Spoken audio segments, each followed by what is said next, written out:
నమస్కారం S channel news కి స్వాగతం. ఈనాటి వార్తా విశేషాలు. ఖమ్మం జిల్లా వైరా మున్సిపాలిటీలో Indian gas Sri Kanipaka agency ముందు గ్యాస్ వినియోగదారులు ఆందోళన చేపట్టారు. అనంతరం ఖాళీ సిలిండర్లతో వైరా టు జగ్గేపేట జాతీయ రహదారిపై బైఠాయించి ఆందోళన చేశారు. గ్యాస్ బుకింగ్ చేసుకున్న వినియోగదారులు సిలిండర్ల కోసం భారీగా వచ్చారు. దీంతో ఏజెన్సీ నిర్వాహకులు సిలిండర్ల కొరత ఉందని చెప్పారు. ఇంకా ఎన్ని రోజులు కొరత ఉంటుందని నిర్వాహకులు నిలదీశారు.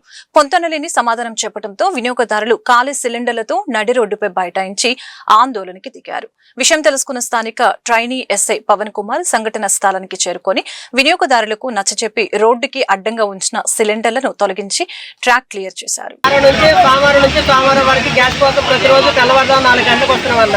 వీళ్ళు నైట్ 10 గంటలకు వచ్చి గ్యాస్ లేదని నో పోటలు పెట్టిపోతున్నారు. ప్రతిరోజు గ్యాస్ బండ్ ఇచ్చిన లీస్ట్ ఉందని చెబుతున్నారు. కనుక ఆ లీస్టులో చూపించట్లా, గోడవలో తాళం తీసేనా గోడవలో ఉన్న గ్యాస్ చూపించట్లా. అన్ని ఏజెన్సీలు వచ్చినప్పుడు ఈ ఏజెన్సీకి ఏమైంది, జైపూర్ దత్తా ప్రతిరోజు విలేజ్ వైజ్కి వచ్చి ప్రతి ఒక్కరికి డెలివరీ చేస్తున్నారు. ఇది ఎందుకు చేయలేకపోతుంది? ఇది పక్కదారి పట్టేస్తున్నారు. ప్రతిరోజు వీళ్ళకి గ్యాస్ బండ్లు రావడం డిస్ట్రిబ్యూటర్లు ఎందుకు ప్రతిరోజు హోటల్స్ ఎలా రన్ అవుతున్నాయి, ప్రతి ఒక్క హోటల్కి రన్ అవుతున్నాయి. వాళ్ళకి ఎందుకు ఇస్తున్నారు? ఎలాంటి పబ్లిక్ ఎందుకు పట్టించుకోలేకపోతున్నారు? ఈ ఏజెన్సీని అసలు వరస్ట్ ఏజెన్సీ, ఫస్ట్ ఈ ఏజెన్సీని తీసేసేయాలి. పక్కన ఉన్న ఏజెన్సీకి వచ్చినప్పుడు ఈ ఏజెన్సీ ఏంది రాదు. ఇప్పుడు వచ్చి ఇవ్వాలని మేము అడిగితారేమో బాటిలింగ్ లో ఫిల్లింగ్ అవ్వట్లేదు, అక్కడ ఫిల్ అవ్వలేదు. 200 లారీలు అక్కడ షాక్ ఆగిపోయినాయి. మేమందరం ఐవేస్టల్ అప్రెంటిస్ చేసుకోవడమే, మేమందరం మాకు తెలుసు. మేము బాటిలింగ్ ప్లాంట్లో ఎలా రన్ చేయాలనేది కూడా మేము కూడా చూసొచ్చిన వాళ్ళు. ఆడిట్ జరిగినా కానీ సరే గ్యాస్ బండ్లు ఇక్కడ పంపిస్తారు. పబ్లిక్ ఎప్పుడు ఇబ్బంది పెట్టరు. దీని గురించి మీరు ప్రత్యేక చర్యలు తీసుకొని గవర్నమెంట్ మాకు న్యాయం చేసే వరకు నుంచి వెళ్ళేదే లేదు. వచ్చే ఫస్ట్ ఏజెన్సీని అన్నా రద్దు చేయాలి, లేదా గ్యాస్ బండ్లను ఇప్పించాలి.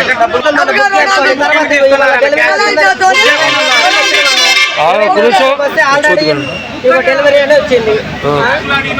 గ్యాస్ బండ్లు తీసుకోవడం పరిష్కారం ఏంది? ఏజెన్సీ వాళ్ళు కాల్ చేస్తే మాకు సంబంధం లేదు, శిక్ష పెట్టారు. బుక్ చేసుకోండి గ్యాస్ బండ్లు. ఇవన్నీ ఎందుకు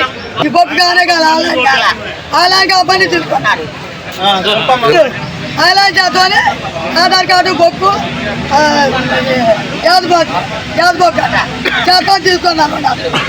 ఆడమట్లేదమ్మా దాంట్లో అన్నిట్లో జరిగింది. అది విషయం. బ్లాక్ లో 2,000 3,000 అమ్ముకుంటారు.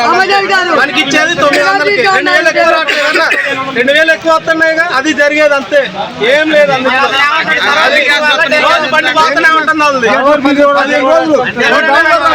సింగరేణి సంస్థ పరిరక్షణ, కార్మికుల హక్కుల సాధన లక్ష్యంగా సేవ్ సింగరేణి పోరుజాతలో భాగంగా ఏఐటియుసి ఆధ్వర్యంలో సింగరేణి హెడ్ ఆఫీస్ ఎదుట సింగరేణి వ్యాప్తంగా ఉన్న 11 ఏరియాల నుంచి భారీగా కార్మికులు తరలి వచ్చి ఈ ధర్నాలో పాల్గొన్నారు. అతిథులుగా సిపిఐ జాతీయ నాయకులు కె నారాయణ, ఏఐటియుసి రాష్ట్ర అధ్యక్షులు వాసిరెడ్డి సీతారామయ్య, పార్టీ జిల్లా కార్యదర్శి సాబీర్ పాషా హాస్టల్ ప్రధాన కార్యాలయం గేటు ఎదుట నిరసన వ్యక్తం చేశారు. ఈ సందర్భంగా సిపిఐ జాతీయ నాయకుడు కె నారాయణ మాట్లాడారు. ఎర్ర కార్మికులు నల్ల బంగారాన్ని పండిస్తున్నా వారికి ప్రభుత్వం తగిన గౌరవం ఇవ్వటం లేదని విమర్శించారు. కార్మికుల సంఖ్య తగ్గిస్తే జీతభారం తగ్గుతుందని ప్రభుత్వం భావిస్తుందని, కానీ వారు ఉత్పత్తి చేసే బొగ్గు విలువను పరిగణలోకి తీసుకోవటం లేదని విమర్శించారు. సింగరేణిలో అవినీతి పెరిగిందని, మెడికల్ బోర్డుల్ని ఉద్దేశపూర్వకంగా నిర్వహించడం లేదని ఆరోపించారు.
కార్మికుల న్యాయమైన సమస్యల పరిష్కారం కొరకు గత 2 సంవత్సరాలుగా స్ట్రక్చర్ సమావేశాల్లో మాట్లాడాం.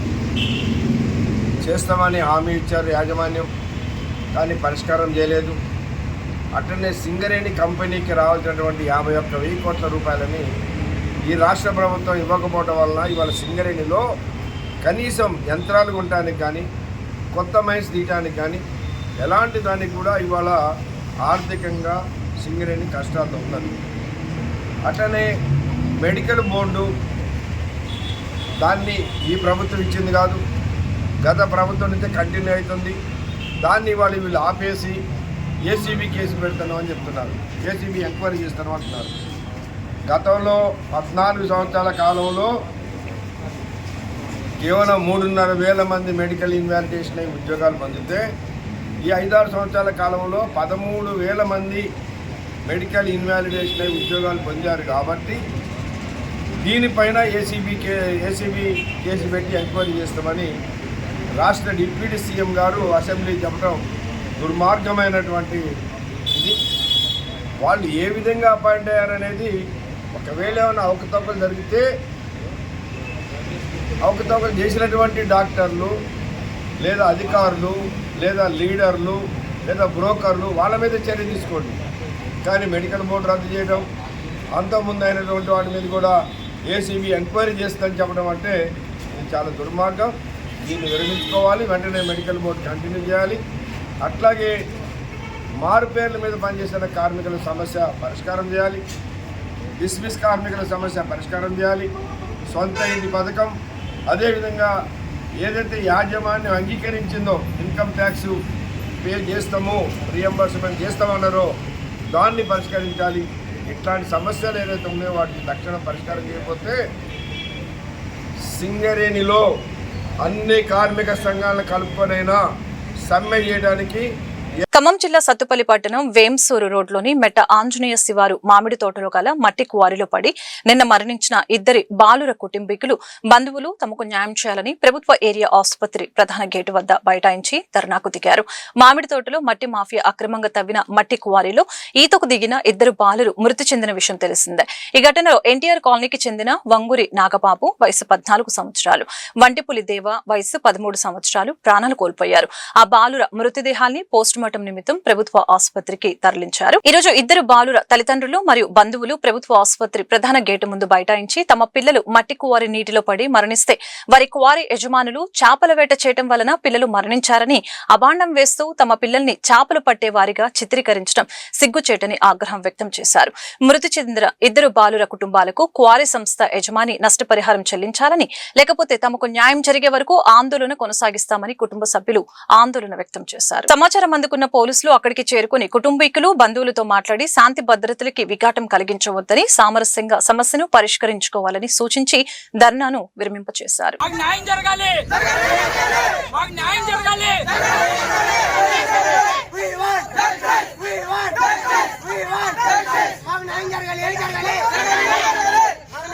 దోకున్నది వదిలేశారు. అదేమంటే చేపలు పడతాకి వెళ్ళారు అంటున్నారు. వలేశారు కదా, ఒక్క చేపలు అటన దొరికిందా అంటే నా పిల్లగాలు వాళ్ళకి చేపలు లెక్క అని వచ్చారా?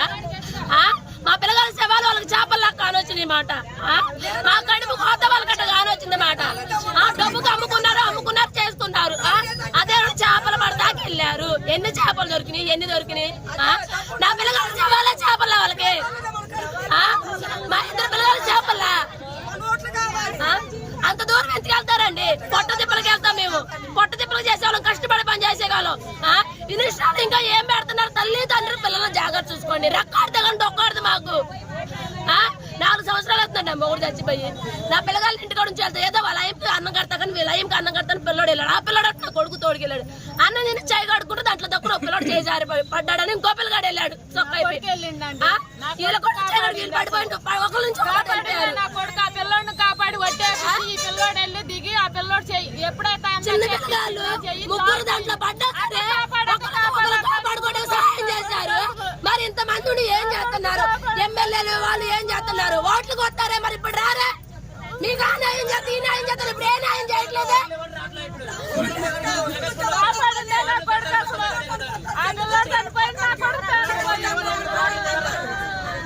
అన్న మాకు న్యాయం జరగాలన్నా. వాళ్ళకి ఏంటంటే 2 ఆడపిల్లలు ఉన్నారు, భర్త లేడు, పాచి పని చేసుకుంటున్నాము. వాళ్ళకి ఏంటంటే మేము న్యాయం జరగాలని చెప్పి కోరుతున్నాం.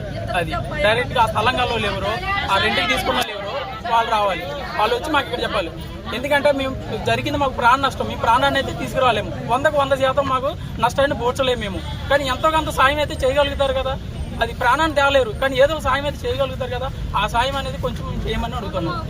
అది ఇప్పుడు భర్త లేడు, ఆమెకి కొడుకు లేడు, 2 కూతుర్లు వేసుకుని 2 పిల్లల్ని వేసుకుని ఎలా ఉంటది, ఎలా బతుకుతుంది?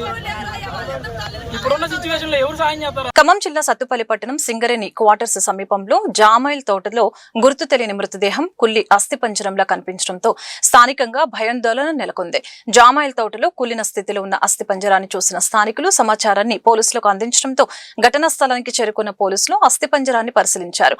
సుమారు 20 రోజుల క్రితం మరణించి ఉండటాన్ని, అది 20 సంవత్సరాల నుంచి 35 సంవత్సరాల వయస్సు గల యువకుడి మృతదేహంగా భావిస్తున్నారు.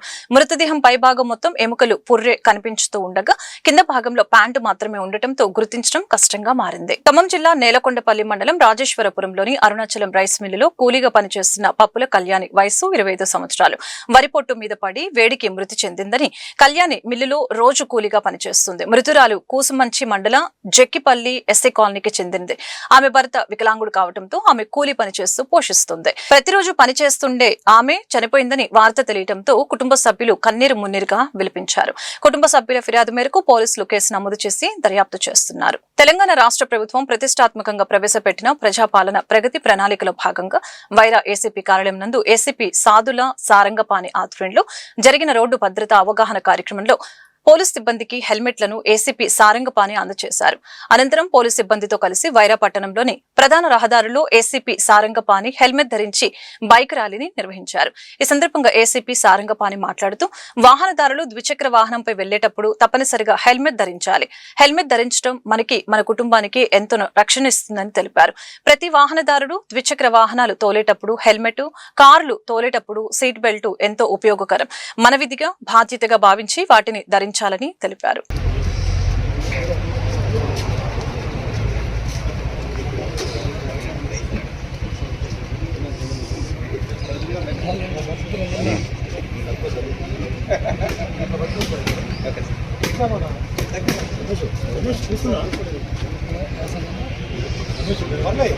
ఓకే, అందరూ అట్లా వచ్చాను.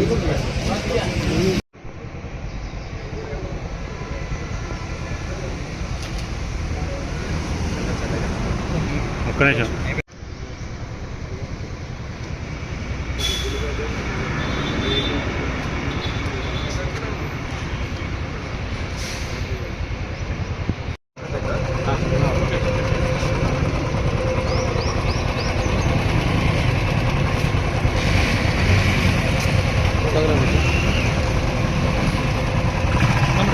ఎదురా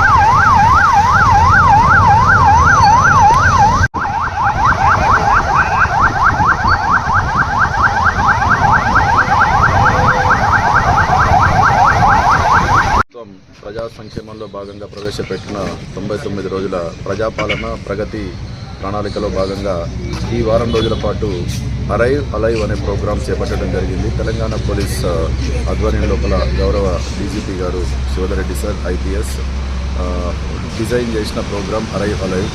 అంటే ఉదయాన్నే ఏదో పనులుగా బయటికి వెళ్ళిన ప్రజలు క్షేమంగా ప్రాణాలతో తిరిగి ఇంటికి రావాలనే ఉద్దేశంతో చేపట్టిన ప్రోగ్రాం. దానిలో భాగంగా వైరా డివిజన్ ఖమ్మం కమిషనరేట్ లోపల వైరా డివిజన్లోని అన్ని పోలీస్ స్టేషన్ లోపల రోడ్ సేఫ్టీ కార్యక్రమాలు చేపట్టడం జరిగింది. ఈరోజు తల్లాడ ఎస్ఐ గారి ఆధ్వర్యంలో తల్లాడ సిఐ వైరా సిఐ గారు వారి సిబ్బంది అందరికీ హెల్మెట్లు డొనేట్ చేయడం జరిగింది. అంటే సిబ్బంది అందరూ కూడా మోటార్ వాహనాలు నడిపేటప్పుడు, 2 వీలర్స్ నడిపేటప్పుడు హెల్మెట్ పెట్టుకొని సేఫ్గా ప్రయాణించాలనే ఉద్దేశంతో హెల్మెట్ అవేర్నెస్లో భాగంగా అరైవ్ అలైవ్ ప్రోగ్రాంలో భాగంగా అందరికీ హెల్మెట్ ఇవ్వడం జరిగింది. సో ప్రజలందరికీ, వైరా ప్రాంత ప్రజలు, తల్లాడ ప్రాంత ప్రజలందరికీ కూడా పోలీస్ శాఖ తరఫున విజ్ఞప్తి, ట్రాఫిక్ నియమాలు, రోడ్డు భద్రతా నియమాలు పాటించండి. మనందరం కూడా క్షేమంగా ఉండాలి. మనందరం కూడా రోడ్ యూజర్స్నే నియమాలు పాటిస్తూ మన ప్రాణాలు, తర్వాత రోడ్డు మీద ఉన్న ఇతరుల ప్రాణాలు కూడా క్షేమంగా ఉండేటట్టు అందరూ కూడా తోడ్పడాలి. డ్రంక్ అండ్ డ్రైవ్ చేయకూడదు, హెల్మెట్ ధరించాలి, సెల్ ఫోన్తో మాట్లాడుతూ ప్రయాణం చేయొద్దు, ట్రిపుల్ రైడింగ్ కానీ ర్యాష్ డ్రైవింగ్ కానీ చేయొద్దు. అంటే రాంగ్ డైరెక్షన్ లోపల లెఫ్ట్ నుంచి ఓవర్టేక్ చేయడం, తర్వాత ర్యాష్ డ్రైవింగ్ చేయడం, ఇట్లాంటి వాటిలో చాలా సమస్యలు ఎదుర్కొనే అవకాశం ఉంటుంది. ప్రతి ఒక్కరు కూడా డ్రైవింగ్ లైసెన్స్ ఉండాలి. తొందరపాటు డ్రైవింగ్ చేయొద్దు. ఇంకొక ముఖ్య విషయం, మనము పొరపాటు చేయకపోయినా కూడా రోడ్డు మీద ఉన్న ఇతర రోడ్ యూజర్స్ పొరపాటు చేసినా కూడా ప్రమాదానికి గురయ్యే అవకాశం ఉంటుంది. అందుకనే డిఫెన్సివ్ డ్రైవింగ్ అంటే పరిసరాలన్నింటినీ మనం గమనిస్తూ ఇతరులు పొరపాటు చేసిన తర్వాత పరిసరాలు కానీ రోడ్డు పరంగా ఏమైనా ఇబ్బందులు ఉన్నా కూడా. గంజాయి అక్రమ రవాణా చేస్తున్న ఇద్దరు వ్యక్తుల్ని కొత్తగూడెం 1 టౌన్ పోలీసులు అరెస్టు చేశారు. కాశీలో పరిచయమైన రాము యాదవ్, రామకృష్ణ, పవన్ కుమార్లు ఆంధ్రప్రదేశ్ రాష్ట్రం సీలేరు నుంచి ఉత్తరప్రదేశ్ రాష్ట్రం కాశీకి 9.9 కేజీల గంజాయితో పల్సర్ బైక్ పై వెళ్తూ ఉండగా పాత కొత్తగూడెంలో 1 టౌన్ పోలీసులు అరెస్టు చేశారు. ఇద్దరిపై కేసులు నమోదు చేశారు. ఈ సందర్భంగా కొత్తగూడెం డీఎస్పీ ఆదినారాయణ మీడియాతో మాట్లాడారు. నిషేధిత గంజాయి రవాణా చేస్తే కఠిన చర్యలు తప్పవని ఈ సందర్భంగా హెచ్చరించారు. ఇద్దరు వ్యక్తుల నుంచి స్వాధీనం చేసుకున్న గంజాయి విలువ 4.99 లక్షలు ఉంటుందని తెలిపారు. గంజాయిపై ఉక్కుపాదం మోపుతున్నట్లు డీఎస్పీ తెలిపారు. పరిచయం అవుతారు. ఒకటి టూరిస్ట్ గైడ్, ఒకటి టాటూ వేసేవాడు.